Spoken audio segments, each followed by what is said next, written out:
Altogether, let the peace of Christ control your hearts. Let the word of Christ dwell in you richly.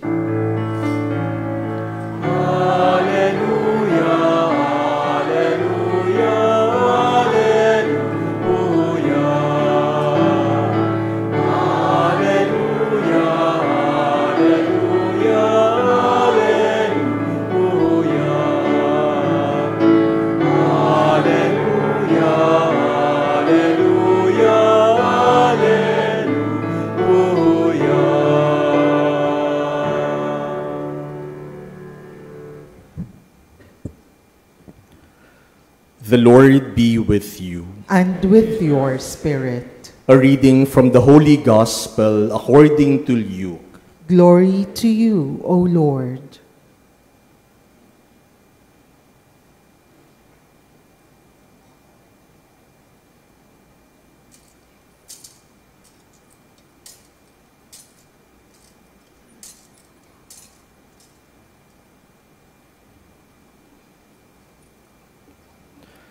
At that time, the Lord appointed 72 others, whom he sent ahead of him in pairs to every town and place he intended to visit. He said to them, "The harvest is abundant, but the laborers are few.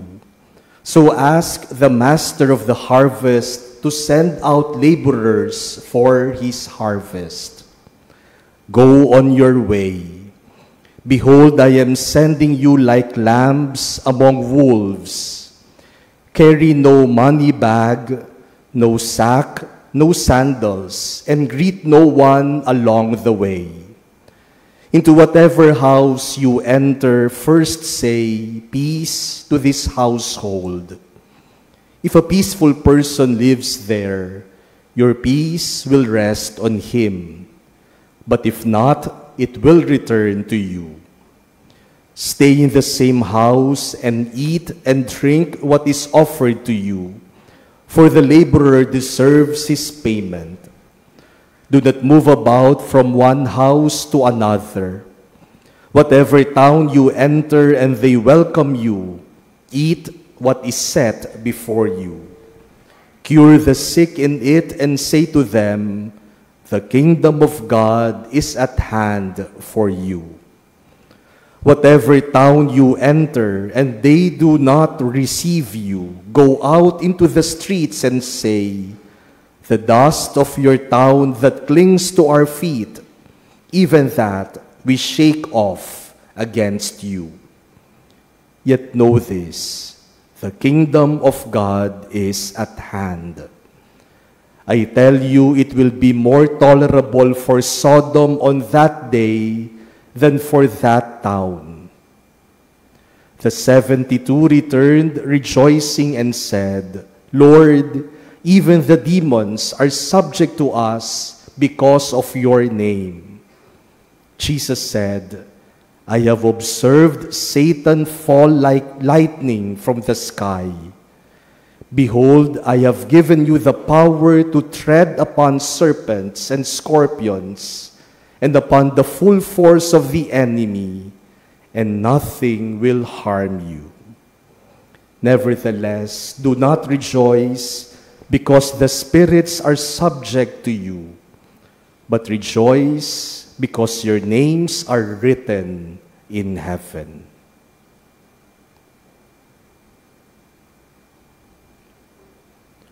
The Gospel of the Lord. Praise to you, Lord Jesus Christ.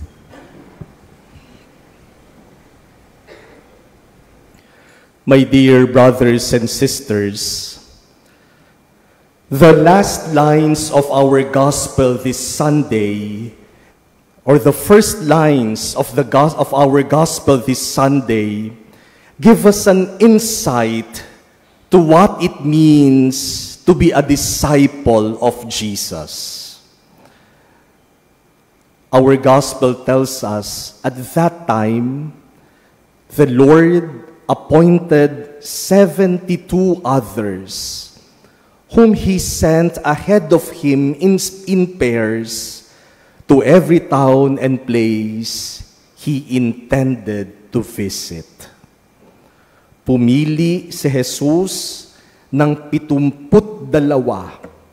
at pinadala sila dala-dalawa sa mga lugar na gusto niyang puntahan. What does it mean to be a disciple? A disciple is not just a follower of Jesus. Our gospel today tells us that a disciple goes ahead of Jesus. A disciple is a forerunner, a messenger, or an advance party of Jesus. In our gospel, He sent His disciples ahead of Him to the places He intended to visit. My dear brothers and sisters, we all know that by virtue of baptism, we are all disciples of Jesus. We are the present-day disciples of Jesus. And this is our mission. As disciples of Jesus, we are not just followers. Hindi lang tayo tagasunod ni Jesus. As disciples of Jesus, we go ahead of Him, not to promote ourselves, but to promote Jesus, not to point to ourselves, but to point to Jesus who is about to come. We go ahead of Jesus, not because we are the Savior, but because we are servants who prepare other people in order for them to open their hearts to welcome the Lord into their lives. Yan ang misyon ng isang alagad ni Jesus. Hindi lang yung sunod ng sunod kay Jesus.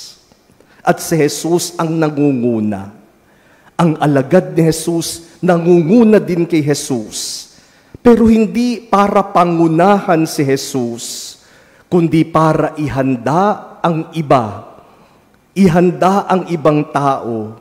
Tulungan ng ibang taong buksan ang kanilang puso at ang kanilang buhay upang tanggapin din nila si Jesus. A disciple is a forerunner. A disciple is like an advance party who prepares for the coming of the Lord. That is why in our first reading today, the people of Israel are exhorted to be glad and to rejoice because of the Lord, who comes to them to comfort them like a mother comforts her child.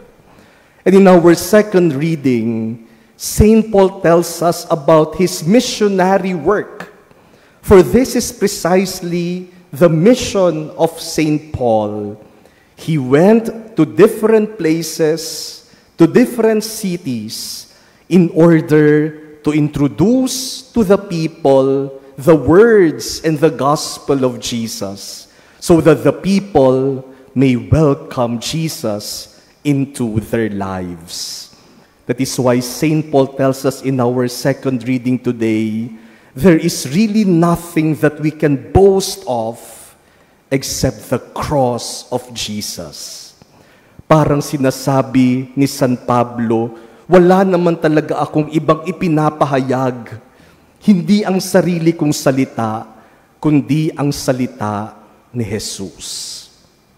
My dear brothers and sisters, as disciples of Jesus, we are not just followers, we are forerunners.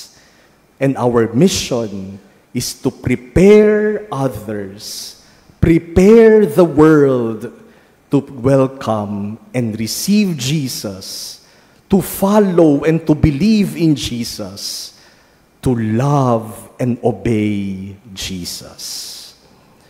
My dear brothers and sisters, this is a very consoling thought that we are, as disciples, simply forerunners.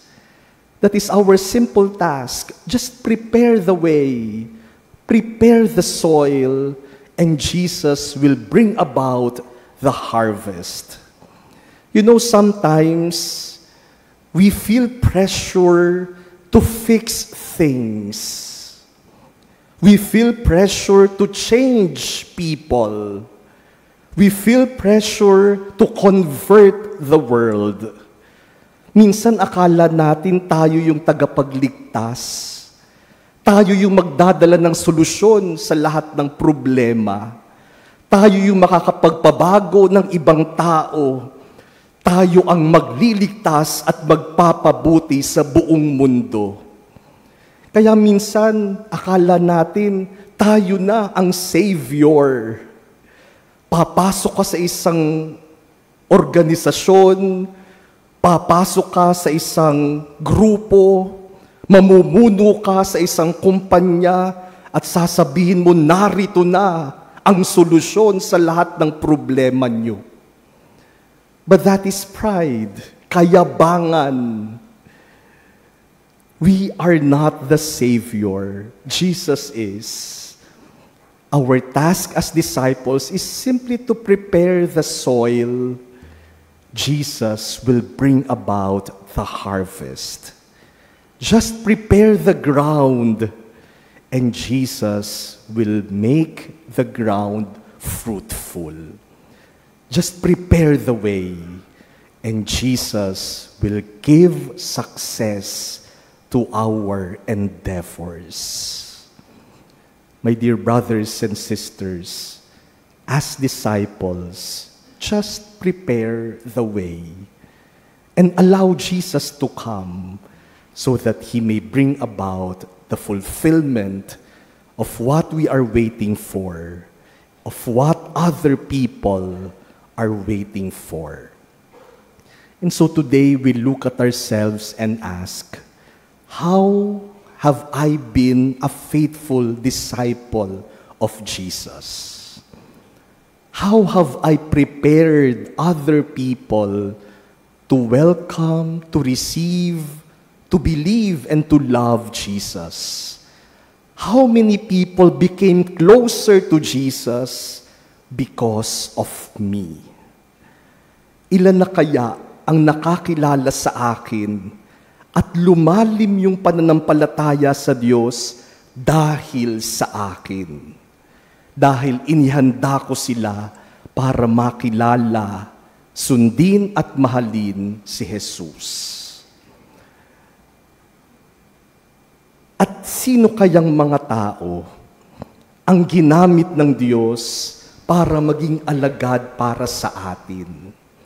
Who are the people who helped us know and believe and love Jesus? Maybe for many of us, we can say our parents, our grandparents who taught us about the faith, who introduced God to us and taught us how to pray. My dear brothers and sisters, especially the parents among you, that is your primary responsibility as parents. Not just to provide material wealth for your children, not just to give them a comfortable life. Your primary responsibility is to pave the way for the faith of your children. Kayo ang magiging daan para ang inyong mga anak ay maniwala, mahalin at sundin ang Diyos. And many times this is done not by words, but through your witnessing, through the witness of your life. Kaya sa mga magulang po na naririto, ang inyo bang mga anak close sa Diyos? naniniwala sa Diyos, minamahal at sinusunod ng Diyos dahil sa inyo. Nakakalungkot na maraming kabataan ang hindi nagsisimba, hindi naniniwala sa Diyos dahil sa nakita nila sa kanilang magulang. Nakakalungkot na maraming magulang nagsisimba linggo-linggo, pero hindi nila kasama ang kanilang mga anak. How have we prepared them to believe and to love Jesus? You know, my dear brothers and sisters, when I was still in third year college in philosophy in the seminary, every Thursday afternoon, we went out of the seminary for our apostolate. Thursday afternoon was apostolate afternoon. And when we were in third year, our apostolate was to teach catechism in a public school. We were assigned to teach catechism at Rizal High School in Pasig. Pinaghiwa-hiwalay kaming magkakaklase, binigyan kami ng mga section na tuturuan kapag Thursday afternoon. I was assigned to the first year high school. There were 72 sections of first year high school at Rizal High that year. At sabi sa akin nung head catechist, o ikaw brother, 2 klase ang tuturuan mo every Thursday. Yung unang klase mo ay 1:40 in the afternoon, usually 40 minutes ang isang period, 1:40, at ang section ng 1:40 ay section 1. Naku, yung section 1, pinakamatatalino, pinakamagagaling sa buong batch. So that was my first class, 1:40, section 1. Tapos sabi nung catechist, yung second period mo, 3:20. At ang section na tuturuan mo ng 3:20 ay section 72. So akin yung unang-una at yung pinakahuling klase sa first year high school. Now I tell you, every Thursday, I am really excited to teach section 1. Kasi talagang nakikinig sila, nagpa-participate sila, nagtatanong sila sa aming discussion about catechism. But the second class at 3:20, diyan talaga pinipilit ko ang sarili kong pumasok. Imagine, last section of the batch. Pagpapasok ako sa klaseng yan, iba na amoy ng classroom. At yung 40 minutes na klase ko, nasasayang ang 20 minutes sa pagpapaupo lang, sa pagpapatahimik. Halos wala akong maituro kasi ang gulo-gulo nila. Nagsasalita ka, ang ingay nila. Tayuan, naglalaro, wala talagang attention sa klase. I have to admit that there were Thursdays that I did not go to that class. Talagang sasabi ko sa sarili ko, sayang lang oras ko dyan. Kaya ang gagawin ko, kaysa magturo sa kanila, manonood na lang ako ng sine. At least nakapahinga pa ako, nag-enjoy pa ako, hindi ako na-stress. But you know, earlier this year, I was invited to give a talk to the lay liturgical ministers of one parish in Pasig. After my talk, a man approached me and asked me, "Father, is there any possibility that you taught at Rizal High School?" Sabi ko, nung seminarista ako, kasi apostolate namin yon, nagtuturo kami doon. Sabi niya, kaya pala pamilyar yung mukha mo, Father. Naging estudyante mo ako. Sabi ko, wow, talaga naalala mo pa ako. Sabi ko, saan? Sa section 1 ka ba? Sabi niya, hindi, Father. Section 72. Sabi ko, wow, naalala mo ako. Sabi ko niya, naalala kita kasi talagang hirap na hirap ka sa klase namin. Sabi niya, I am an extraordinary minister of communion here in our parish. Tapos tinawag yung asawa niya, ito po, this is my wife. She is a lector here in our parish. Tapos yung dalawa nilang anak na batang lalaki, sabi nila, itong dalawang batang to, sakristan, altar server dito sa aming parish. Now, when I heard his story, sabi ko, hindi naman pala nasayang. Kahit papaano, from section 72, at least one, siguro may iba pa, at least one bore fruit. Bore abundant fruit. My dear brothers and sisters, as disciples of Jesus, you are not just followers. As disciples of Jesus, you are forerunners.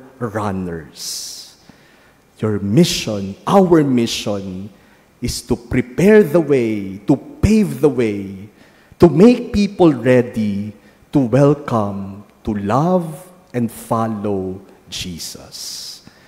Let us be true disciples of the Lord. Let us be faithful to our mission. May many people believe in Jesus, follow Jesus, and love Jesus because of you.